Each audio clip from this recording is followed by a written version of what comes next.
삶의 예배 6번째, 의와 평강과 희락이라. 삶의 예배 6번째, 의와 평강과 희락이라 제목으로 말씀 전하겠습니다. 성공하는 사람들의 7가지 습관이라는 책이 있습니다. 유명한 책이에요. 스티븐 코비라는 사람이 썼고요. 이제 수십 년 동안 사람들에게 성공하는 비결을 가르치면서 그것을 7개로 요약해서 책을 낸 거예요. 그 책을 보고 아니면 강의를 듣고 그대로 실천해서 7가지 습관을 잘 지켜서 성공한 사람들이 많이 있었어요. 그렇게 성공을 거둔 사람 중에 한 사람이 스티븐 코비를 이제 찾아왔습니다. 지난 20년 동안 그 7가지 습관을 잘 지켜서 큰 성공을 거두었대요. 그런데 전혀 행복하지 않다고 털어놓았습니다. 행복하기 위해서 그 7가지 습관을 잘 지켜가면서 밤낮 열심히 일했는데 아내가 이혼을 요구하더래요. 자녀들은 마약에 빠졌다고 했습니다. 오랜 세월 일에 매달려서 가족을 돌보지 못했기 때문이에요. 이야기를 들은 스티븐 코비가 크게 충격을 받았어요. 자신의 책이 그리고 자기가 강의했던 내용이 잘못되었다라는 걸, 문제가 있었음을 깨달았어요. 이거를 바로잡기 위해서 다시 책을 냅니다. 그 책의 이름이 소중한 것을 먼저 하라예요. 그러니까 이렇게 하면 성공할 수 있다를 7개로 이렇게 정리해서 책을 냈는데 이게 잘못되었다라는 거, 문제가 있었다는 걸 알고 소중한 것을 먼저 해야 합니다 라는 책을 다시 낸 거예요. 스티븐 코비가 이 새로운 책에서 성공했는데도 불구하고 행복하지 못한 이유를요, 이렇게 설명했습니다. 위만 바라보고 있는 힘을 다해서 사다리를 올라갔는데 막상 올라가 보니 자기가 올라가려던 지붕이 아닌 것을 알고 절망하는 것이다. 이렇게 하면 성공한다고 해서 있는 힘을 다해서 올라갔는데 보니까 그게 내가 원하는 성공이 아니었던 거예요. 내가 원하는 행복이 아니었던 거죠. 그래서 절망하게 된다는 거예요. 그래서 행복하기 원하는 사람에게 진짜로 필요한 것은 사다리를 빨리 올라가게 하는 시계가 아니라 올라가고 싶은 곳을 알려주는 나침반이라고 했어요. 그러니까 어떻게든 시간을 줄여서 빨리 성공하게 만들어주는 게 중요한 게 아니라 왜 성공하고 싶고 무엇을 위해서 성공하고 싶은지 그 방향을 알려주는 나침반이 중요하다고. 그래서 우리가 이 말을 인생은 속도보다 방향이 중요하다는 말로 많이 이렇게 바꿔서 쓰는 것 같아요. 스티븐 코비는 시계만 바라보고 서둘러서 지붕에 올라간 사람들이 행복하지 못한 이유, 그 성공의 자리에서 절망하는 이유를요, 이렇게 말했어요. 올라가고 싶은 지붕에 다시 올라갈 수 있는 시간과 여력이 남아있지 않기 때문입니다. 성공을 했어요. 근데 이게 내가 원하는 성공이 아니에요. 그럼 다시 시작하면 되잖아요. 근데 우리 인생이라는 게 어때요? 정해져 있죠. 흘러가면 다시 돌아오지 않죠. 그때서 다시 시작하려니까 이제 남아있는 시간도 없고 남아있는 여력도 없는 거예요. 그래서 절망하게 된다고. 돌이키기에는 너무 늦었다고 말하는 거예요. 이런 전철을 밟지 말라고 책에서 이렇게 말했어요. 오늘 말씀의 주제는 행복입니다. 설교 제목들에서 의와 평강과 희락이라. 우리가 마음이 편안해지고 또 기쁠 때 그때 행복하잖아요. 행복감을 느끼잖아요. 그리고 결단 찬양도 행복으로 정했습니다. 오늘 말씀을 통해서 진정한 행복이 무엇인지를 깨닫고요. 그 진정한 행복을 누리며 살아가는 저와 여러분이 되기를 간절히 소망합니다. 우리 14장 13절, 14절, 15절, 13절부터 15절까지 한 번 더 읽겠습니다. 그런즉 우리가 다시는 서로 비판하지 말고 도리어 부딪힐 것이나 거칠 것을 형제 앞에 두지 아니하도록 주의하라. 내가 주 예수 안에서 알고 확신하노니 무엇이든지 스스로 속된 것이 없으되 다만 속되게 여기는 그 사람에게는 속되니라. 만일 음식으로 말미암아 내 형제가 근심하게 되면 이는 내가 사랑으로 행하지 아니함이라. 그리스도께서 대신하여 죽으신 형제를 내 음식으로 망하게 하지 말라. 오늘 말씀은 지난 주일과 이어지는 말씀이에요. 그래서 지난 주일 그 14장 1절에서 서로 받아주라고 말씀하고요. 오늘 마지막 15장 7절에서도 서로 받아주라고 나오죠. 이게 한 세트입니다. 유대인과 이방인 사이에 음식에 대한 의견 차이가 있었고 날에 대한 의견 차이가 있었다고 말씀을 드렸어요. 로마 교회에 편지를 썼던 바울도 이방인의 의견이 맞다는 입장이었다고, 유대인들의 의견보다는 이방인의 의견이 옳다는 입장이었습니다. 그래서 바울이요 14절에서 예수님을 믿음으로 구원받은 사람은 율법으로부터 자유로워졌다는 사실을 한 번 더 분명하게 밝히고 있습니다. 이게 14절 보면 되게 어려운 말씀이죠. 무엇이든지 스스로 속된 것이 없으되 다만 속되게 여기는 그 사람에게는 속된이라. 이런 뜻이에요. 무엇이든지 그 자체로 속된 것, 부정한 것은 없습니다. 그러나 그것을 부정하다고 여기는 그 사람, 그것을 악하게 대하는 그 사람에게는 그게 부정한 것, 악한 것이 됩니다 라는 말씀이에요. 예를 들어볼게요. 뭐니 해도 최고가 money죠. 그래도 웃어주셔서 감사해요. 네. 돈은 그 자체로 속된 것, 부정한 것이 아니에요. 악한 게 아닙니다. 돈이 악한 것, 돈이 나쁜 것이었다면요, 성경 인물 중에 부자가 있으면 안 되겠죠. 그런데 성경 인물 중에 부자가 있어요. 아주 많이 나옵니다. 여호와께서 욥의 말년에 욥에게 처음보다 더 복을 주시니 이전의 모든 소유보다 갑절이나 주신지라. 겸손과 여호와를 경외함의 보상은 재물과 영광과 생명이니라. 부자가 되는 게 하나님의 축복이라는 말씀도 있어요. 하나님을 경외하는 것의 보상이 부자가 되는 것이고 명예롭게 되는 거라고 하죠. 다시 말씀드리지만 돈은요, 속된 것, 부정한 게 아니에요. 오히려 하나님의 축복일 경우도 있습니다. 이런 돈이요, 속된 것, 악하고 부정한 것이 될 때가 있어요. 한 사람이 두 주인을 섬기지 못할 것이니 혹 이를 미워하고 저를 사랑하거나 혹 이를 중히 여기고 저를 경히 여김이라. 너희가 하나님과 재물을 겸하여 섬기지 못하느니라. 하나님과 재물을 겸하여 섬기지 못한다고 했죠. 이를 중히 여기고 저를 경히 여기거나 이를 더 미워하거나 이를 더 사랑하거나. 그러니까 여러분, 우리가 돈을 하나님처럼 믿을 때 돈이 하나님의 라이벌이 돼요. 돈이 우상이 됩니다. 우리가 돈을 악하게 대할 때에 돈이 악한 것이 되죠. 돈을 사랑함이 일만하게 뿌리가 되나니 이것을 탐내는 자들은 미혹을 받아 믿음에서 떠나 많은 근심으로써 자기를 찔렀도다. 돈 자체가 나쁜 게 아닌데 돈을 사랑하게 되면, 돈을 하나님보다 더 사랑하게 되면 그 돈이 속된 것, 악한 것이 돼요. 일만하게 뿌리가 되고요, 우리를 믿음에서 떠나게 만드는 정말 나쁜 것이 된다는 거죠. 무엇이든지 스스로 속된 것이 없으되 다만 속되게 여기는 그 사람에게는 속되니라.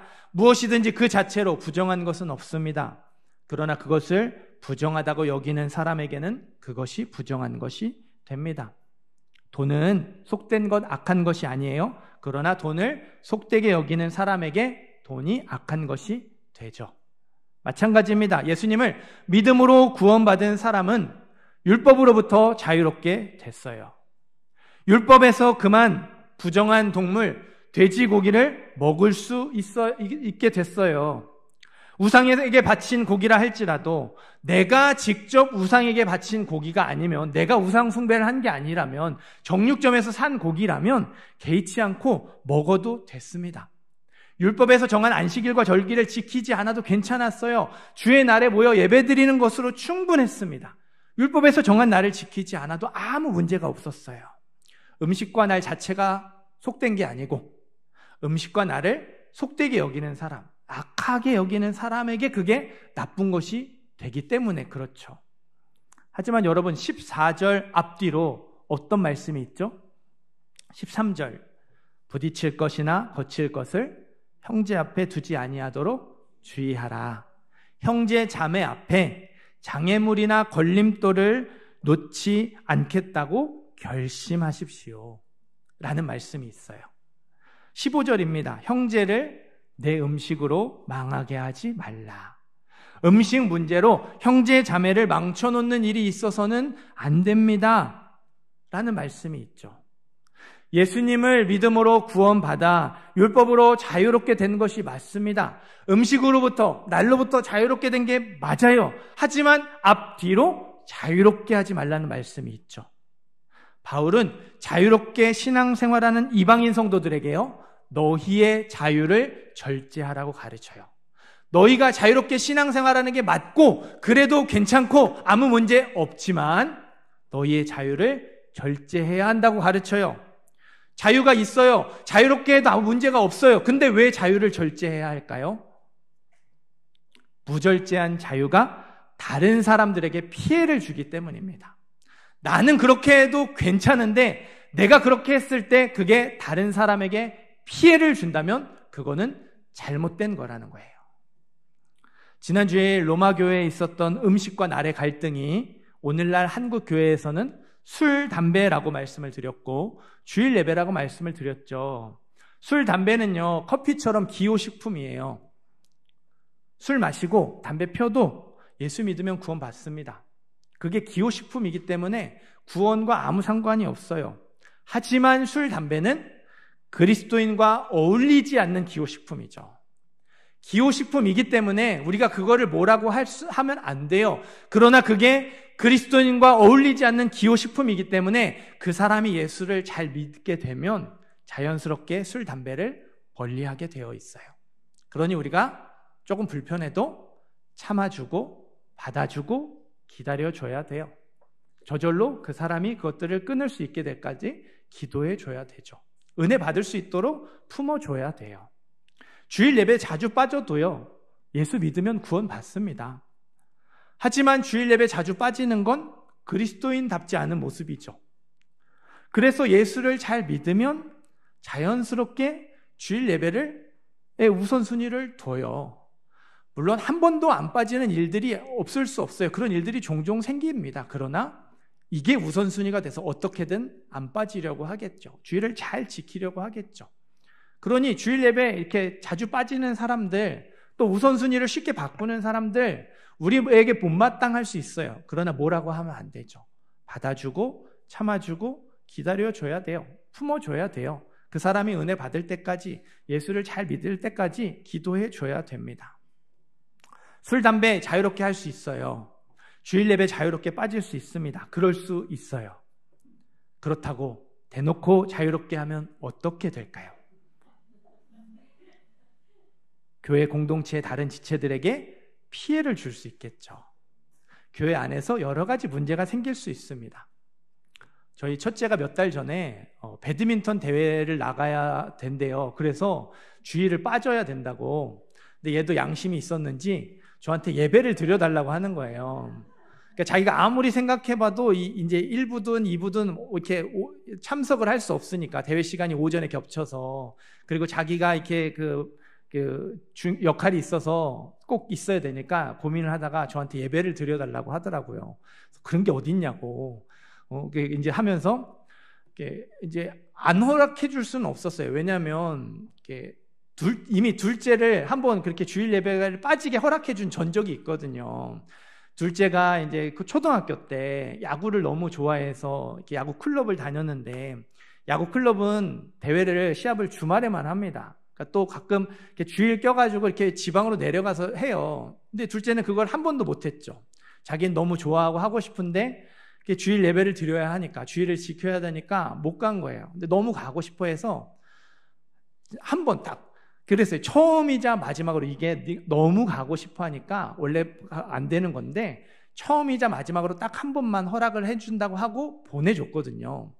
그러니까 첫째도 그걸 아니까 안 된다고 할 수 없잖아요. 둘째는 되고 첫째는 안 된다고 할 수 없으니까 허락해 줘야 돼요. 근데 이제 첫째도 그랬죠. 둘째도 그렇게 처음이자 마지막이라는 조건으로 보내줬으니까 너도 이게 처음이자 마지막이다. 다시는 이걸로 이렇게 얘기하면 안 된다. 절대 안 된다라고는 조건으로 허락을 해줬습니다. 그리고 갔다 와서 온라인으로 예배 드려라. 그냥 그렇게 지나가지 말고 온라인으로 어른 예배지만 드리라고 얘기를 했습니다. 이제 저녁에 제가 이제 사역을 마무리하고 집에 아이가 있는 걸 봤어요. 대회 잘 갔다 왔냐고 물어보고 예배 드렸냐고 물어봤습니다. 안 드렸다고 하더라고요. 그래서 그럼 지금 예배 드려라. 그랬더니 고맙게도 자기 책상에 앉아가지고 이제 유튜브 들어가가지고 예배 드리더라고요. 제가 여러분 주일 예배 빠진다고 뭐라고 하지 않아요. 그죠? 그냥 뭐 이렇게 안부를 묻는 정도로 끝납니다. 왜 빠지세요? 그렇게 하지 않아요. 주일 예배를 빠져도 이렇게 괜찮습니다. 이렇게 그럴 수 있는 상황들이 있다라는 거예요. 그런데 제가 왜 저희 아이들에게는 이게 처음이자 마지막이라고, 그 다음부터는 절대로 안 된다고 그렇게 했을까요? 목사의 자녀이기 때문에 그렇죠. 이 부분은요, 제가 첫째, 둘째에게도 목사의 아들이기 때문에, 네가 아빠가 목사이기 때문에 어쩔 수 없는 부분이 있다. 너희들이 이해해 주어야 된다. 미안하다라고 좀 설명을 했어요. 자유롭게 할 수 있습니다. 하지만 저의 가정의 자유가 교회 식구들에게 피해를 줄 수 있고 본이 되지 않을 수 있으니까 최대한 하지 않으려는 거죠. 그게 덕이 되지 않고, 그게 본이 되지 않고, 그게 나쁜 영향을 줄 수 있으니까 내가 자유롭게 할 수 있음에도 불구하고 안 하는 겁니다. 절제하는 거예요. 제가 여러분들에게 수요일, 금요일에 자녀들 안 데리고 오셔도 돼요. 그냥 여러분만 오셔도 돼요. 라고 말씀을 드립니다. 그런데 저희 자녀들은 다 데리고 와요. 절제하는 거죠. 저희 가정의 자유를 절제하는 거예요. 목사만 자유를 절제해야 되는 게 아니죠. 모든 그리스도인이 자유를 절제해야 돼요. 저만 여러분을 위해서 자유를 절제하는 게 아니라 여러분이 서로를 위해서 자유를 절제하고요. 여러분의 가족과 여러분의 이웃을 위해서, 여러분 주위의 비그리스도인들을 위해서 자유를 절제해야 돼요. 제가 제 이야기를 자꾸 말씀드려서 죄송한데요. 제가 군대 있을 때 술 안 먹는 것 때문에 되게 고생을 많이 했거든요. 제가 예수를 믿기 때문에 제 믿음의 양심에 따라 술을 안 먹겠다고 거부한 것도 있는데, 또 저의 그 보직이, 군대에서 맡은 역할이 군종병이었어요. 교회에 관련된 일을 하는 주특기를 가졌기 때문에 더더욱 마실 수 없는 이렇게 역할이었죠. 근데 저희 고참들이 술을 주면서 하는 말이 뭐냐면, 네 사수도 먹었다. 네 사수도 먹었는데 네가 뭐라고 왜 술을 안 마시냐. 그러니까 저의 전임 군종병은 술을 잘 마셨다는 거예요. 그러니까 네 사수도 먹었는데 네가 뭐라고 왜 술을 안 먹냐고 엄청 이렇게 괴롭혔거든요. 그것 때문에 고생했어요. 우리가요, 이렇게 우리의 모습이 우리 주변의 비그리스도인에게는요, 그리스도인의 기준이 되는 거예요. 목사가 아니어도요, 여러분의 말하고, 여러분의 행동하고, 여러분의 살아가는 모습이 여러분 주위의 사람들에게는, 예수 믿는 사람은 저렇게 말하는 거구나. 예수 믿는 사람은 저렇게 행동하는 거구나. 예수 믿는 사람의 모습은 저런 거구나라고 판단하는 거예요. 여러분이 기준이 됩니다. 그래서 여러분의 자유를 절제해야 돼요. 사랑하는 성도 여러분, 저와 여러분 모두가 교회와 성도를 위해서 자유를 절제해야 합니다. 저와 여러분 모두가 우리의 가족, 우리의 이웃, 우리 주위의 비그리스도인들을 위해서 자유를 절제해야 돼요. 만일 음식으로 말미암아 너의 형제가 근심하게 되면 이는 내가 사랑으로 행하지 아니함이라. 만일 음식으로 말미암아 너의 형제가 근심하게 되면 이는 네가 사랑으로 행하지 아니함이라. 그리스도인에게 자유보다 더 큰 원칙이 있어요. 사랑입니다. 그리스도인에게 더 큰 원칙은 사랑. 그리스도인에게 더 중요한 기준, 더 중요한 가치는 사랑이에요. 믿음 안에서 얻게 된 자유와 이웃 사랑이 부딪힐 때 우리는 믿음의 안에서 얻게 된 자유를 절제해야 돼요. 이웃 사랑을 선택해야 합니다. 우리가 자유롭게 할 수 있고 그 자유를 마음껏 누릴 수 있지만 그게 이웃 사랑과 부딪힐 때는 자유보다 더 큰 원칙이 사랑이기 때문에 우리가 자유를 절제하고 사랑을 선택해야 돼요. 그러므로 우리가 화평의 일과 서로 덕을 세우는 일을 힘쓰나니 우리 각 사람이 이웃을 기쁘게 하되 선을 이루고 덕을 세우도록 할지니라. 자유를 절제하고 사랑을 선택하는 것이 화평의 일을 하는 거예요. 여러분의 가정이 평화롭기를 원한다면, 여러분에게 속한 교회 공동체, 구역이든 부서든 전도회든 여러분의 속한 공동체가 평화롭기를 원한다면, 여러분의 직장과 여러분의 그 만나는 공동체들이 평화롭기를 원한다면 여러분이 자유를 절제하고 사랑을 선택하셔야 돼요. 그게 화평의 일을 하는 거예요. 자유를 절제하고 사랑을 선택하는 것이 선을 이루는 것이고 덕을 세우는 겁니다. 오늘 말씀의 주제가 뭐라고 했죠? 행복이라고 말씀드렸어요. 지금까지 어떤 말씀을 들었어요? 자유가 있는데 자유를 마음대로 쓰면 안 된다는 말씀을 들었어요. 자유를 절제해야 한다는 말씀을 들었습니다. 여러분, 자유를 절제하면 행복할 수 있을까요? 상대방을 위해서 나의 행복을 포기하고 나의 기쁨을 포기하면 정말로 내가 행복해질까요? 오히려 정반대가 아닐까요? 그런데 성경은 그럴 수 있다고, 행복할 수 있다고 말해요. 14장 17절 말씀 같이 읽어보겠습니다. 14장 17절 있습니다. 하나님의 나라는 먹는 것과 마시는 것이 아니요 오직 성령 안에 있는 의와 평강과 희락이라. 아멘. 자유를 절제하고 사랑을 선택하면요, 맞아요. 내가 불편합니다. 내가 힘들고요. 그래서 세상적으로는 행복하지 못할 수 있어요. 그러나 상대방을 위해서 나의 자유를 포기하고 상대방을 위해서 나의 기쁨을 포기하면요, 14장 17절 말씀, 하나님의 나라는 먹는 것과 마시는 것이 아니요 오직 성령 안에 있는 의와 평강과 희락이라. 새로운 차원의 행복이 우리에게 찾아옵니다. 또 다른 행복, 하나님 나라의 행복이 우리에게 찾아오는 거예요. 우리가 맛있는 음식을 먹을 때 행복해해요. 명품 옷이나 명품 가방을 살 때 행복해하고요. 원하는 대학에 들어가거나 원하는 직장에 들어갔을 때, 승진했을 때, 사업이 술술 잘 풀릴 때 행복해합니다. 휴가 가거나 여행 갔을 때 행복해하죠. 여러 가지 이유로 행복감을 느낍니다. 이게 과학자들의 말에 의하면 그 행복감을 느끼는 순간 우리의 뇌에서 도파민이라는 호르몬이 나온대요. 그 호르몬 때문에 우리가 행복감을 느낀대요. 근데 이 도파민에요, 한 가지 특징이 있어요. 한 번 반응한 자극에는 더 이상 반응하지 않는다는 특징이 있습니다.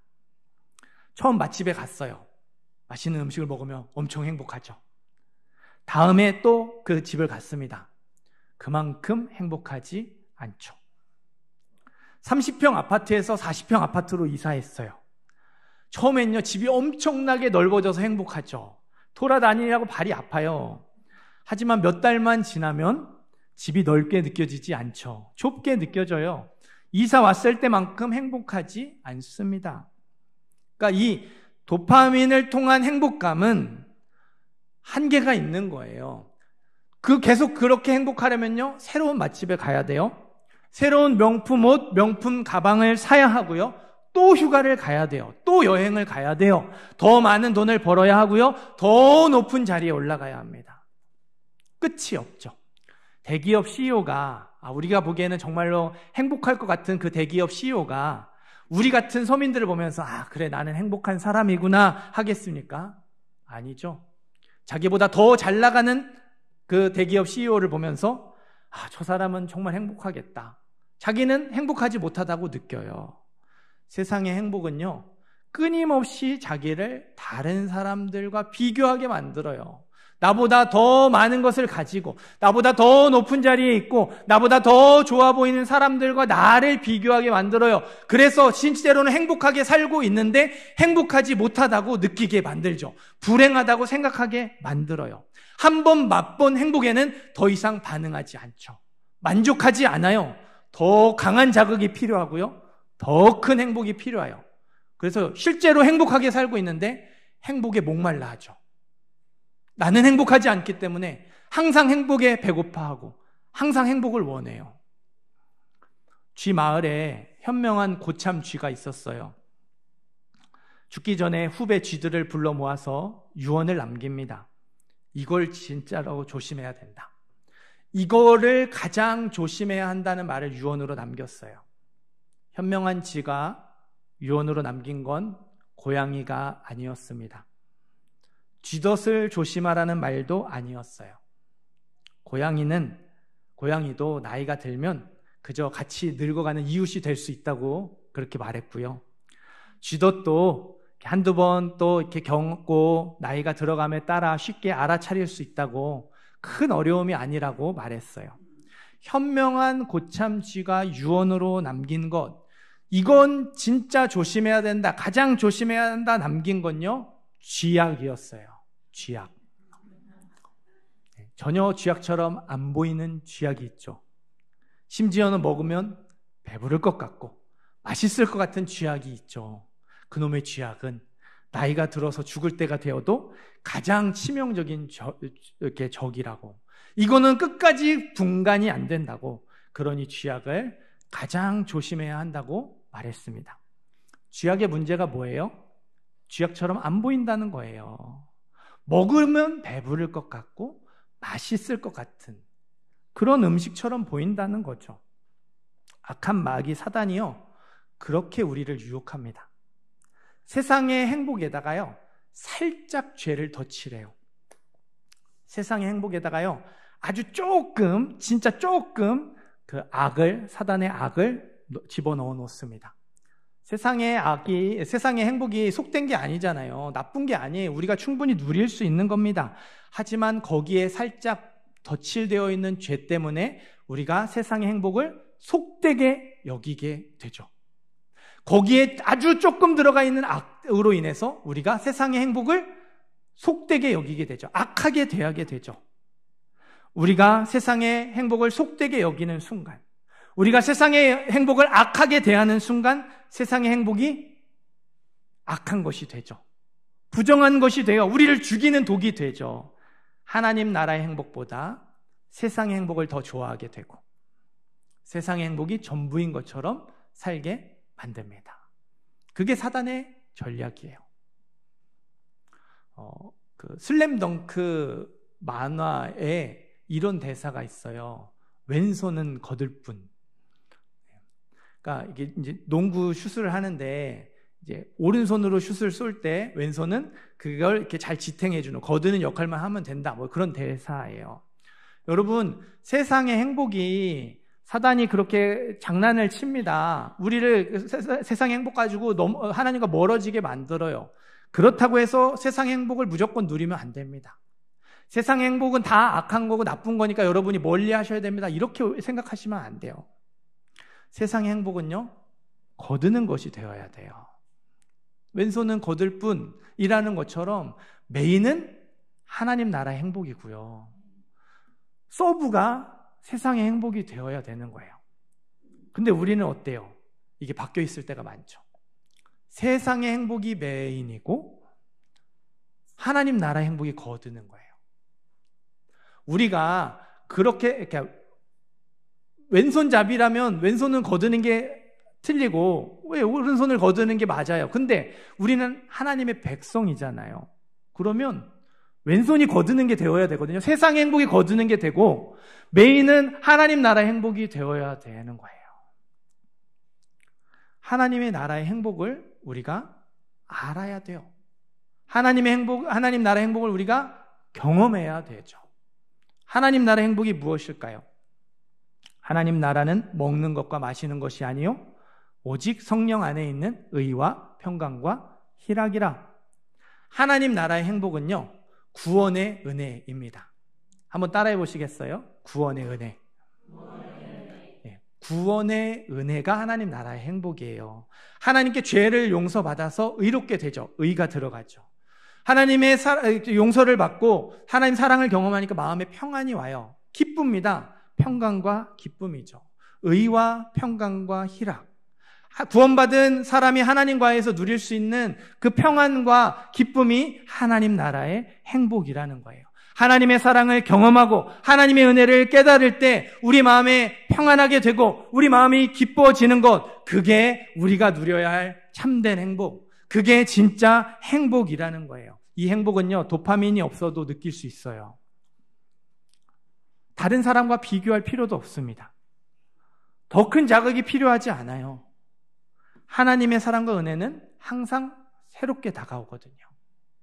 하나님의 사랑과 은혜는 항상 더 크게, 더 풍성하게 임하거든요. 게다가 하나님의 사랑과 은혜는요, 우리의 어떠함에 좌우되지 않아요. 우리가 지난 한 주, 죄송합니다, 개판으로 살았든, 하나님 뜻대로 하나님 뜻은 1도 생각하지 않고 그냥 세상의 행복에 절어서 살았든 중요하지 않아요. 하나님이 우리에게 변함없는 사랑과 은혜를 베풀어 주세요. 세상의 행복은 어떻게든 우리가 자격과 조건을 갖춰서 쟁취해야 되는 건데요. 하나님 나라의 행복은요, 우리에게 거저로 값없이 항상 변함없이 주어지는 거거든요. 이것만이 아니에요. 하나님 나라의 행복은요, 이웃과의 관계에서도 느낄 수 있어요. 하나님의 뜻대로 자유를 절제하고 사랑을 선택했어요. 그래서 나의 이웃을 기쁘게 했습니다. 상대방을 기쁘게 했어요. 그러면 놀랍게도요, 그 사람의 기쁨이 나에게 전달이 돼요. 나의 기쁨을 포기하고 상대방을 기쁘게 했는데, 그랬는데 그 기쁨이 나에게 전달돼서 나도 기쁘게 되죠. 상대방의 기쁨이 곧 나의 기쁨이 되는 이상한 비밀을 발견하게 되죠. 물론 상대방의 기쁨이 나에게 전달되지 않을 때도 있어요. 그냥 그 사람만 기쁘고 나는 힘들고 어려운 걸로 끝날 수도 있어요. 그러면요, 하나님의 기쁨이 내 안에 찾아옵니다. 하나님의 위로가 찾아와요. 그러면 하나님의 기쁨이 나의 기쁨이 되죠. 하나님의 위로가 나의 위로가 돼요. 나의 기쁨을 포기하지 않은 사람은요, 이 비밀을 절대로 이해하지 못해요. 나의 자유를 절제하고 사랑을 선택해 본 사람만이 이 놀라운 비밀, 어떻게 설명할 수 없는 이 비밀을 알 수 있습니다. 하나님의 나라는 먹는 것과 마시는 것이 아니요 오직 성령 안에 있는 의와 평강과 희락이라. 하나님 나라의 행복은 의와 평강과 희락, 구원의 은혜입니다. 구원의 기쁨이에요. 하나님 안에서 얻을 수 있는 은혜와 사랑입니다. 그 가운데에서 내가 누리게 되는 평강과 기쁨이에요. 하나님 나라의 행복은요, 나의 자유를 절제하고 사랑을 선택해서 상대방을 기쁘게 해서 그 기쁨이 나의 기쁨이 되는 비밀입니다. 하나님의 기쁨이 나의 기쁨이 되는 비밀이에요. 이거를 모르니까 여러분 신앙생활이 힘든 거예요. 이거를 잘 경험하지 못하니까 신앙생활이 무거운 짐이 되고 행복하지 않은 거죠. 우리가 이 행복을 누리지 못하니까 여러분 우리에게 매력이 없는 거예요. 우리 주위에 있는 사람들이 우리를 보면서 저 사람은 왜 저렇게 행복할까? 궁금해하지 않잖아요? 그 말은요, 우리가 그만큼 하나님 나라의 행복을 누리지 못한다는 뜻이에요.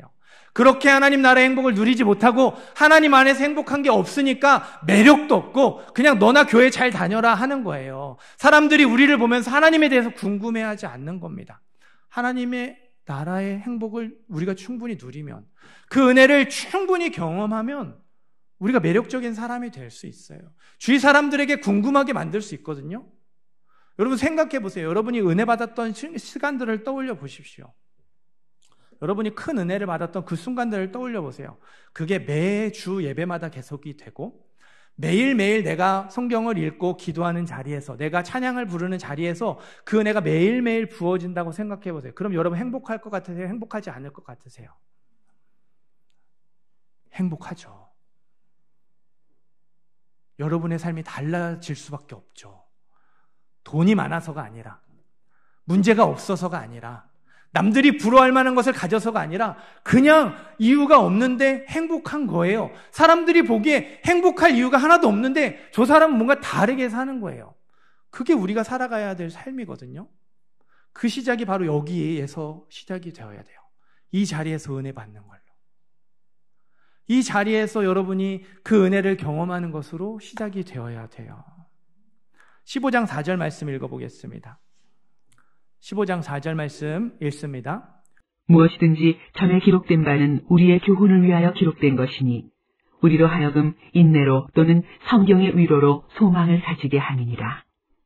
성경 말씀은 모두 우리에게 교훈을 주려고 기록된 것입니다. 그래서 우리는 말씀을 통해 인내를 배우고 위로를 받아서 소망을 품게 됩니다. 여러분이 이 예배 자리에서 찬양과 말씀과 결단의 고백을 통해서 여러분의 마음이 새로워지면, 교훈을 받아서 여러분의 마음이 새로워지면 이 자유를 절제하고 사랑을 선택하는 힘든 것들을 참고 견딜 수 있는 인내를 배우고요. 그 길 가운데서 하나님의 기쁨이 나의 기쁨이 되는, 하나님의 위로를 받는 그 위로의 은혜를 경험하게 되고요. 그래서 이렇게 사는 게 맞다라는, 계속해서 그 길을 살아갈 수 있는 소망을 품게 된대요. 성경은 우리가 행복하게 살아갈 수 있도록 교훈하고요, 위로하며 소망을 줍니다. 성경 말씀에 그런 힘이 있어요. 그렇기 때문에 우리가 말씀을 읽어야 되고요, 예배에서 은혜를 받아야 돼요. 이 자리에서 받은 그 은혜가 여러분의 개인의 예배, 내가 월, 화, 수, 목, 금, 토 일상에서 말씀을 보고 기도하면서 하나님을 찾는 개인의 예배로 이어져야 돼요. 매일매일 그 은혜를 조금씩이라도 받으셔야 돼요. 우리의 영혼은요, 하루라도 은혜를 받지 않으면 병들게 되어 있어요. 우리의 영혼은 하루라도 은혜를 받지 못하면 그 영혼의 생명력을 잃어버리게 되어 있어요. 그러니 우리가 은혜 없이 일주일을 살았으면 우리 영혼이 얼마나 지치고 병들어 있겠습니까? 그 지치고 병든 영혼이 이 예배 시간에 와서 1시간 예배 드리는 것으로 깨어나는 게 기적이에요. 그게 은혜입니다. 하나님이 왜 은혜를 주실까요? 한 주 또 영혼을 살아나는 삶을 살아가려고, 영혼이 병들고 영혼이 죽어가는 삶을 살지 말고 영혼이 더 힘을 얻고 영혼이 살아나는 삶을 살아가라고 은혜를 주시는 거예요.